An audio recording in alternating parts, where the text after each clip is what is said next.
guys, I've been playing God of War for like the past 2 weeks now, 2.5 weeks, and it has been phenomenal. I haven't beaten it yet, but I know you guys have.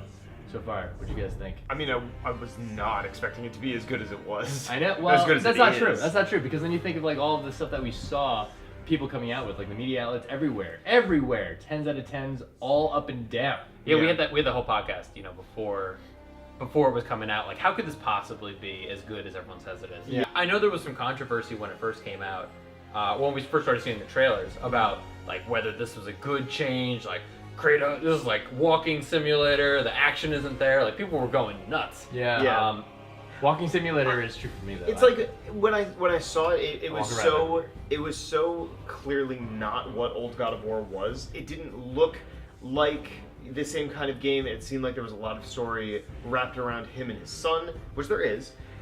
But I wasn't sure if that was a good or a bad thing. And you have the most history with this game. I know you were the most skeptical going in. Yeah, because I think like many people, you look at the God of War series and it does feel dated at this point. You know what I mean? Sure. It was pretty, like, for lack of a better word, like juvenile in its time because it's just so like over the top, like action. But that was gore like fest, what the audience kind of like wanted. I mean, like, who's bald with a goatee anymore? Like, that's so 2000s. Yeah, that's a great point. Yeah, I mean, but it was just like power fantasy, the game, right? Yeah. So it was hard, and to see that character over the course of 3, 4, 5 games, whatever it was, tried to like gain a personality deeper than just blind anger. Yeah, like it was kind of a hard sell. Yeah. And that's why like you, I was not super interested until I started seeing the media reception and was like, whoa, okay. Yeah, something, right. You see that. And I mean, I was interested. I was just in on the Norse mythology and just like a deeper meaning to a game because I wasn't really into the old stuff. For sure, yeah. But when you started seeing like just 10 to 10 to 10, that's something even we hadn't seen before from Zelda, even Mario, like the big games of the past couple of years. We hadn't seen straight 10s of them. Yeah. Well, And people were ready to be critical of it. Yeah. But I mean, when you play the game, suddenly you're slapped with the hand of you can't criticize me because the game is fantastic. Well, that's what it is. It's solid. It's solid. It delivers such a polished experience, like polished to a point where it almost seems like unnatural for a AAA game to look and feel and play this good. The effort, so much effort, and it's constant. There's not a single downtime through the entire game. Every single time I picked the game up, I was having a great time. No load. Yeah, right. There's no loading. Like, screen. Everything feels. Yeah. And it's not even a true open world game. It's more. Kind of Ocarina of Time, hub world kind of situation where you're going into different doors and different sections of the world. Yeah. But it's just seamless. Even the fast travel was unique and interesting. Definitely. Like it had its own loading room. It had a purpose, like within the realm of Norse mythology. Like that exists. That it's like the realm between realms, kind of Yggdrasil, like that, the branch. Yeah. Like that is so cool to me. But I will say that the lack of loading screens, minus the part where you die, incredibly immersive. But not only that, it's just also the context and the dialogue of each scene and scenario that you're in, even in the boat, even when you're traveling. The point where they're telling stories, they're like, actually character development It's moments. like I don't even want to get out of the boat, dude. I want to hear Mimir tell me like more story. Just one time, I wanted to try to break the story, see if it would. No, he like finishes his sentence. He's like, "Nah, I'll tell you when we get back." Yeah, and I love that. Great. No, games rarely do that. They'll cut it off mid sentence, and you're like, what? What were they gonna say? Yeah, now I've lost that cutscene forever. No, they really thought through all of this stuff, and that like having them think through all the details is reflected not only in the narrative but also in the combat. Yeah. Like the combat just on its own is so satisfying in a way that other combats that are in the same ballpark do not accomplish, right? Yeah. Right. Like the closest things that I could call to this would be a Bayonetta, a Devil May Cry, something like that, or like the old God of War. But in this one, it's like your combos feel good. They're not super complicated to do. Your powers feel like significant, you know? And it's like actually an exciting experience every time you get something new to change up your Did you start to combat use with. the runic abilities more as you went? Because I know Late you were game. Okay, because you weren't using Late them game. as much at the beginning. Yeah, right? in the first half of the game, it was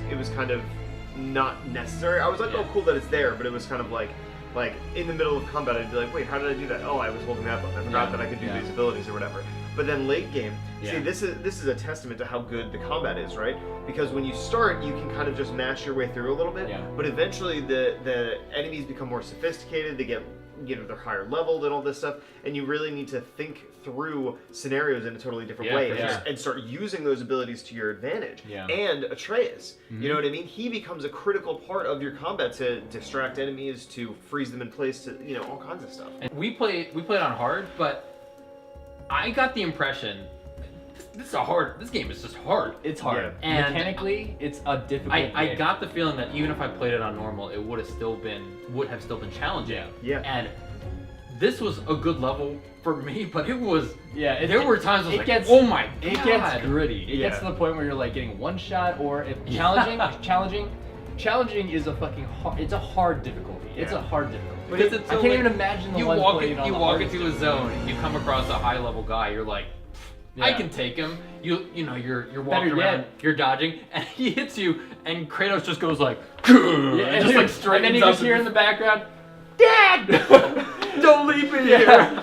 That's a heartbreaker for them. What's cool though is that like even in the face of extreme difficulties like that, it never feels unfair. Yeah. It's almost like I was gonna say there's almost like a calculation to it, but not even really. It's just like it's like a dance, you know what I mean? Like you're saying, you can't be too greedy. You can't just go ham on somebody. But if you ebb and flow with the combat correctly, it's like it feels great and it works so well. I was telling a friend of mine who I was having him play, and I was just watching him play. Like, I love watching new people play new games that I know are good. But the one thing I kept telling him was like, you got to pay attention to the tempo, like the tempo of the attacks. You got to know that it's like attack, attack, attack, and you see a guy. There's a moment where you have to pause just before going into the iframes for the roll or the dodge or the block. Everything has some type of tempo. And then it's like how that like evolves when you're fighting like multiple enemies at once, where you're like okay, after I dodge this, I'm gonna have an extra second, so I can throw my axe at that guy down there and pull it back. And then what's awesome about that is while you're doing all of this, it all looks super cool and is contextualized in the stage that you're in. If they're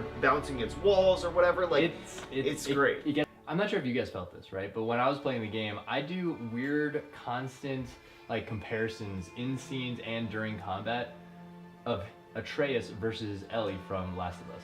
Weirdly enough, like when I compare these two games, I feel like they're very similar in like the way they're kind of like built together, right? It's very like scene oriented. It feels like real, and you have a companion, right? Sure. But in Last of Us, you didn't have a chance to like command Ellie really, and she just kind of like did her own thing. I really like what they did with Atreus. And then Atreus feels like he's part of you. You know? Yeah. It feels like you guys aren't just like a tag team. You guys are like a single unit moving into battle. Oh yeah, definitely. And it's that's at its greatest effect when you're facing enemies where Kratos can't even hit them until Atreus does his thing. You know what I mean? So they really kind of very organically created that relationship dynamic between you and your son, which is like really fantastic. And then it's cool because as you experience other aspects of the game, that is then further deepened and highlighted, like in most of the puzzle solving. Like you need him to like activate things from sides of rooms. I mean, it falls into a lot of the trappings of a escort style character, where like, oh, I can't reach that thing up there. Let me just toss you up there. You know, they didn't do that too much. Yeah, it wasn't as much as like, oh, I'm Ellie, I don't know how to swim. Yeah, kind of shit. Know. You know what I mean? And actually, it fed into the story too, because, Kratos doesn't really want to have this kid tagging along. Yeah. A lot of the time, he keeps him at arm's length. So to admit to himself that he kind of needs this kid's help, and there's nice dialogue between those two characters, even as they're doing these puzzles. No, there definitely is. There definitely is. And character development is on point. It's crazy. I mean, for an action game, I've never seen anything like this. I mean, that is easily the most compelling part of the game, and I think that's why it got the scores that it did, because it is just like, it takes you on an emotional roller coaster. Yeah. Throughout the entire game, you're getting invested, and then you're like getting sad, and then you're getting angry, and then you're getting like worried, and like all of these things are happening so naturally. And they frame that with such a beautiful and compelling world, and the characters that you come across, from Norse mythology, and I can't even say mythology tonight, but just seeing everything and feeling like this world is very real. Yeah. And then all the different characters that you encounter, and you just wandering through that, and It's all not the even- stories that you're hearing, Oh my it goodness. connects everything. Visually, musically, narratively, mechanically, Music, oh my God. it is polished. One of the best games I've ever played. I can Yeah, easily say easily one of the best games I've played this year. easily Absolutely like the yeah, easiest game of the year to say. contender, not even a question. Yeah, Yeah. I would say that.